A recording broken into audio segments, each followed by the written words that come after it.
नमस्कार दोस्तों, आज हम कंपेयर करेंगे दो नहीं तीन प्रोसेसर को। एक है Ryzen 7 7730U, उसके साथ Ryzen 5 7530U, उसके साथ Intel i3 13 जनरेशन जिसका वेरिएंट है 1315U। ये जो तीनों प्रोसेसर है वो आपको 40,000 से लेकर 50,000 के अंदर के लैपटॉप में देखने को मिल जाते हैं। जो Ryzen 7 7730U प्रोसेसर है वो आपको MSI Modern 15, Lenovo V15, Lenovo ThinkBook G15 and Acer Aspire 3 पे देखने को मिलता है। जो Ryzen 5 7530U प्रोसेसर है वो आपको Lenovo ThinkBook G16, MSI Modern 15 and HP Pavilion 15 पे देखने को मिलता है। जो Intel i3 13 जनरेशन प्रोसेसर है वो आपको Samsung Galaxy Book 4, Asus View 15 and HP 15s पे देखने को मिलता है। तो चलते हैं आज की इस वीडियो में इन तीनों प्रोसेसर को अच्छी तरीके से कंपेयर करते हैं और जानने की कोशिश करते हैं कि अंडर 40 से 50,000 के अंदर कौन सा प्रोसेसर के साथ जाना बिल्कुल सही रहेगा। तो वीडियो में आगे बढ़ने से पहले अगर आप इस चैनल पर नए हो तो सब्सक्राइब कीजिए। सब्सक्राइब करने से बगल में जो बेल आइकन है उसे जोर से दबा दीजिए। ओके, चलते हुए wasting any time, let's start the video. Hi, this is Divya Jyoti, you watching my channel techie. Let's start. पहले स्टार्ट करते हैं रिलीज डेट से। Ryzen 7 and Ryzen 5 processor release हुआ है 5 जनवरी 2023 को। अगर हम इंटेल प्रोसेसर के बारे में बात करें वो रिलीज हुआ है 3 जनवरी 2023 को। सो रिलीज डेट के मामले में तीनों ही प्रोसेसर नया प्रोसेसर है। कोर्स एंड आर्किटेक्चर के बारे में Ryzen 7 प्रोसेसर पर आपको 64 बिट Gen 3 आर्किटेक्चर बेस्ड एक ऑक्टा कोर सीपीयू देखने को मिलता है। Ryzen 5 प्रोसेसर पर आपको 64 बिट Gen 3 आर्किटेक्चर बेस्ड एक हेक्सा कोर सीपीयू देखने को मिलता है। अगर हम इंटेल प्रोसेसर के बारे में बात करें वहां पर आपको हाइब्रिड आर्किटेक्चर्स देखने को मिलता है। वहां पर आपको 64 बिट रेप्टर लेक आर्किटेक्चर बेस्ड एक 6 कोर्स देखने को मिलता है जिसमें आपको 2 performance core and 4 efficiency core देखने को मिलता है। तो यहां पर देखें तो Ryzen 7 प्रोसेसर पर आपको 8 कोर्स देखने को मिलता है, Ryzen 5 प्रोसेसर पर आपको 6 कोर्स देखने को मिलता है एंड इंटेल प्रोसेसर पर आपको 6 कोर्स देखने को मिलता है। तो ओवरऑल यहाँ पर कोर्स एंड आर्किटेक्चर के बारे में बात करें तो Ryzen 7 प्रोसेसर पर आपको ज्यादा कोर्स देखने को मिलता है, इस कारण से यहाँ पर आपको परफॉर्मेंस थोड़ी बहुत बेटर देखने को मिलेगा। सो कोर्स एंड आर्किटेक्चर के मामले में Ryzen 7 7730U processor better processor है, उसके बाद Ryzen 5 7530U प्रोसेसर, उसके बाद Intel i3 13 जनरेशन। थ्रेड्स के बारे में Ryzen 7 प्रोसेसर पर आपको 16 थ्रेड्स देखने को मिलता है, Ryzen 5 प्रोसेसर पर आपको 12 थ्रेड्स देखने को मिलता है। बट इंटेल प्रोसेसर के बारे में बात करें यहाँ पर आपको 8 थ्रेड्स देखने को मिलता है जिसमें आपको परफॉर्मेंस कोर पे 4 थ्रेड्स एंड एफिशिएंसी कोर पे 4 थ्रेड्स देखने को मिल जाता है। तो यहाँ पर देखें तो Ryzen 7 प्रोसेसर पर आपको ज्यादा थ्रेड्स देखने को मिलता है, इस कारण से यहाँ पर मल्टीटास्किंग एंड परफॉर्मेंस बहुत ही अच्छी खासी देखने को मिल जाएगा। सो थ्रेड्स के मामले में Ryzen 7 7730U processor better processor है, उसके बाद Ryzen 5 7530U प्रोसेसर, उसके बाद Intel i3 13 generation. Fabrication process के बारे में Ryzen 7 processor and Ryzen 5 processor आपको 7 नैनोमीटर की मिल जाएगी। अगर हम Intel i3 13 जनरेशन प्रोसेसर के बारे में बात करें वो आपको 10 नैनोमीटर की मिल जाएगी। तो यहां पर देखें तो Ryzen 7 एंड Ryzen 5 प्रोसेसर पर आपको सेमीकंडक्टर साइज छोटा देखने को मिलता है, इस कारण से एक बैटरी एफिशिएंट प्रोसेसर बन जाता है। सो फैब्रिकेशन प्रोसेस के मामले में Ryzen 7 7730U and Ryzen 5 7530U एक बेटर प्रोसेसर है। सीपीयू स्पीड के बारे में Ryzen 7 प्रोसेसर पर आपको इंडिविजुअल कोर की बेस फ्रीक्वेंसी मिलता है 2 गीगाहर्ट्ज की एंड टर्बो बूस्ट फ्रीक्वेंसी मिलता है 4.5 गीगाहर्ट्ज की। अगर हम Ryzen 5 प्रोसेसर के बारे में बात करें वहां पर भी आपको इंडिविजुअल कोर की बेस फ्रीक्वेंसी मिलता है 2 गीगाहर्ट्ज की एंड टर्बो बूस्ट फ्रीक्वेंसी मिलता है 4.5 गीगाहर्ट्ज की। अगर हम इंटेल प्रोसेसर के बारे में बात करें वहां पर आपको परफॉर्मेंस कोर पे बेस फ्रीक्वेंसी मिलता है 1.2 गीगाहर्ट्ज की एंड टर्बो बूस्ट फ्रीक्वेंसी मिलता है 4.5 गीगाहर्ट्ज की। अगर हम एफिशिएंसी कोर के बारे में बात करें वहां पर आपको बेस फ्रीक्वेंसी मिलता है 0.9 गीगाहर्ट्ज की एंड टर्बो बूस्ट फ्रीक्वेंसी मिलता है 3.3 गीगाहर्ट्ज की। तो यहां पर देखें तो सीपीयू फ्रीक्वेंसी आपको Ryzen 7 प्रोसेसर पे बेटर देखने को मिल रहा है, इस कारण से यहाँ पर आपको परफॉर्मेंस भी अच्छी खासी देखने को मिलेगा। सो सीपीयू स्पीड के मामले में Ryzen 7 7730U processor better processor है, उसके बाद Ryzen 5 7530U, उसके बाद Intel i3 13 जनरेशन। अब बात कर लेते हैं केस मेमोरी के बारे में। तो एक बात याद रखना, जितना ज्यादा केस मेमोरी होगा वो उतना अच्छा प्रोसेसर होगा। पहले जान लेते हैं L1 केस के बारे में, जो सबसे छोटा होता है बट स्पीड के मामले में बहुत ही फास्ट होता है। Ryzen प्रोसेसर पे 512 KB की देखने को मिलता है, Ryzen 5 पे 384 KB की देखने को मिलता है एंड इंटेल प्रोसेसर पे 544 KB की देखने को मिलता है। तो यहां पर देखें तो इंटेल प्रोसेसर पे आपको L1 केस बिगर देखने को मिलता है। सो L1 केस के मामले में इंटेल i3 13 जनरेशन एक बेटर प्रोसेसर है, उसके बाद Ryzen 7 प्रोसेसर, उसके बाद Ryzen 5। L2 केस के बारे में, जो L1 केस से बड़ा होता है बट स्पीड के मामले में L1 केस से कम होता है। Ryzen प्रोसेसर पर आपको 4 MB की मिलती है, Ryzen 5 प्रोसेसर पर आपको 3 MB की मिलती है एंड इंटेल प्रोसेसर पर आपको 4.5 MB की मिलती है। तो यहां पर भी आप देख सकते हो इंटेल प्रोसेसर पे L2 केस बिगर देखने को मिलता है। सो L2 केस के मामले में इंटेल i3 13 जनरेशन एक बेटर प्रोसेसर है, उसके बाद Ryzen 7 एंड उसके बाद Ryzen 5। L3 केस के बारे में, जो सबसे बड़ा होता है पर स्पीड के मामले में L1 case and L2 case से कम होता है। Ryzen 7 Ryzen 5 प्रोसेसर पर आपको 16 MB की मिलती है बट इंटेल प्रोसेसर पर आपको 10 MB की मिलती है। तो यहां पर भी आप देख सकते हो कि L3 केस आपको Ryzen 7 एंड Ryzen 5 प्रोसेसर पे बेटर देखने को मिल रहा है। सो L3 केस के मामले में Ryzen 7 and Ryzen 5 processor better है, उसके बाद इंटेल i3 13 जनरेशन।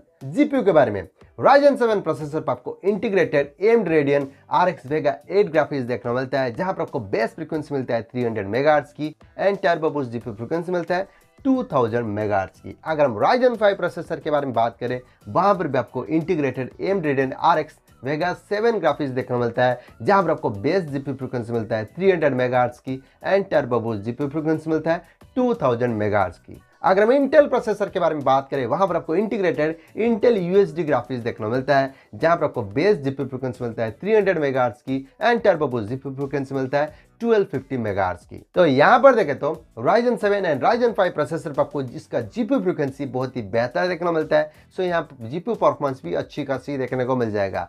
अगर हम इन तीनों ही प्रोसेसर के GPU परफॉर्मेंस के बारे में बात करें, Ryzen 7 प्रोसेसर पर आपको 2.05 टेराफ्लॉप्स की देखने को मिलता है, Ryzen 5 प्रोसेसर पर आपको 1.79 टेराफ्लॉप की देखने को मिलता है, बट इंटेल प्रोसेसर पर आपको 1.28 टेराफ्लॉप की देखने को मिलता है। तो यहां पर आप क्लियरली देख सकते हो कि Ryzen 7 प्रोसेसर पर आपको उसका GPU परफॉर्मेंस बहुत ही बेहतर देखने को मिल रहा है। सो GPU के मामले में Ryzen 7 7730U processor better processor है, उसके बाद Ryzen 5 7530U, उसके बाद इंटेल i3 13 जनरेशन। राम के बारे में, Ryzen 7 एंड Ryzen 5 प्रोसेसर पर आपको डुअल चैनल का राम का सपोर्ट देखने को मिलता है, जहां पर आपको मैक्सिमम राम सपोर्ट मिलता है 64 GB की। यहां पर आपको DDR4 एंड LPDDR4X का राम का सपोर्ट देखने को मिलता है, जहां पर आपको मैक्सिमम रैम फ्रीक्वेंसी मिलता है 4267 मेगाहर्ट्ज की।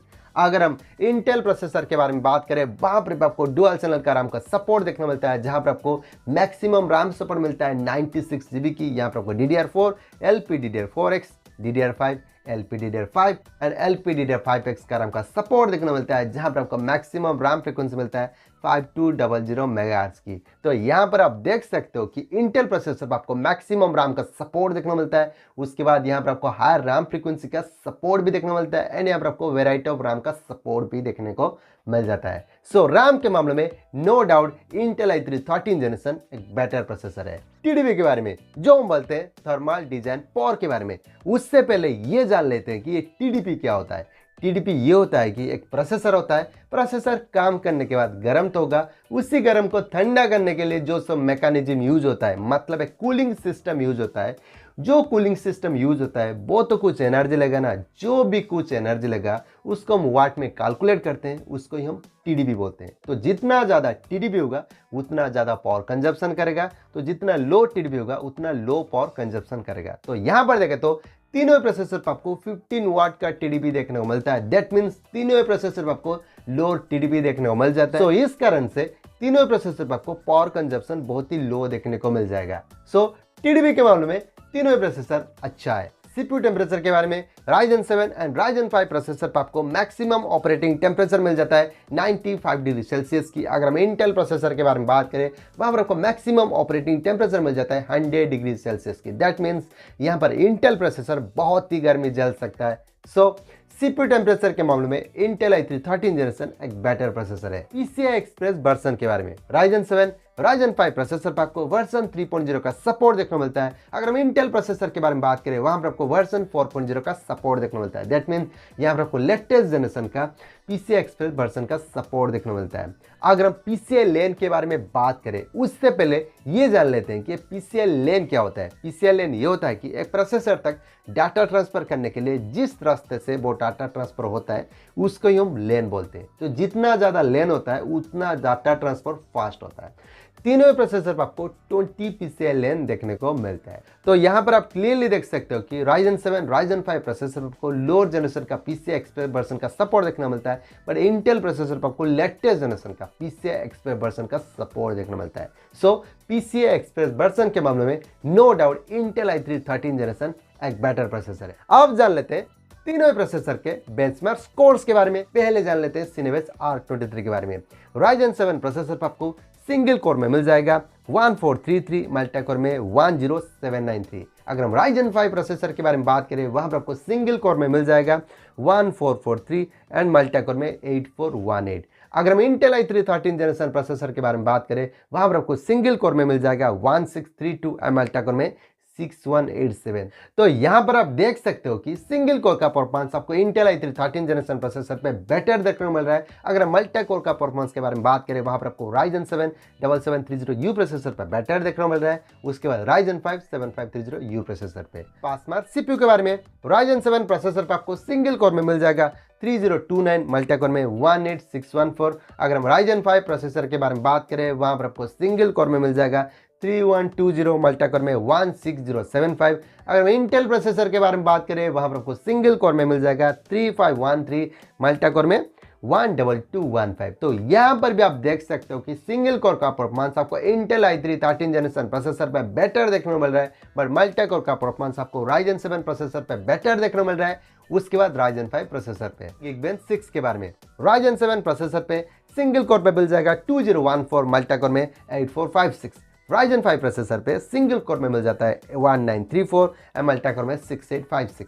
अगर हम इंटेल i3 13 जनरेशन प्रोसेसर के बारे में बात करें, वहां पर आपको सिंगल कोर में मिल जाएगा 1989, मल्टी कोर में 6027। तो यहां पर देख सकते हो सिंगल कोर का परफॉर्मेंस आपको इंटेल प्रोसेसर पे बेटर देखने को मिल रहा है, बट मल्टी कोर का परफॉर्मेंस Ryzen 7 प्रोसेसर पे बेटर देखने को मिल रहा है। उसके बाद Ryzen 5 प्रोसेसर पे। तो ओवरऑल यहां पर बेंचमार्क स्कोर्स के बारे में बात करें तो सिंगल कोर का परफॉर्मेंस आपको इंटेल i3 13 जनरेशन प्रोसेसर पे बेटर देखने को मिल रहा है, पर मल्टी कोर का परफॉर्मेंस आपको Ryzen 7 7730U प्रोसेसर पे बेटर देखने को मिल रहा है। उसके बाद Ryzen 5 7530U प्रोसेसर। तो ये रहा complete comparison between Ryzen 7 7730U, उसके बाद Ryzen 5 7530U, उसके बाद इंटेल i3 13 जनरेशन जिसका वेरिएंट है 1315U। अब जान लेते हैं तीनों प्रोसेसर के प्रोस के बारे में। पहले जान लेते हैं Ryzen 7 7730U प्रोसेसर के प्रोस के बारे में। पहले तो यहाँ पर आपको ज़्यादा कोर्स देखने को मिलता है, ज़्यादा थ्रेड्स देखने को मिलता है। उसके बाद यहाँ पर आपको सेमीकंडक्टर साइज छोटा देखने को मिलता है, CPU फ्रीक्वेंसी भी बेटर देखने को मिलता है,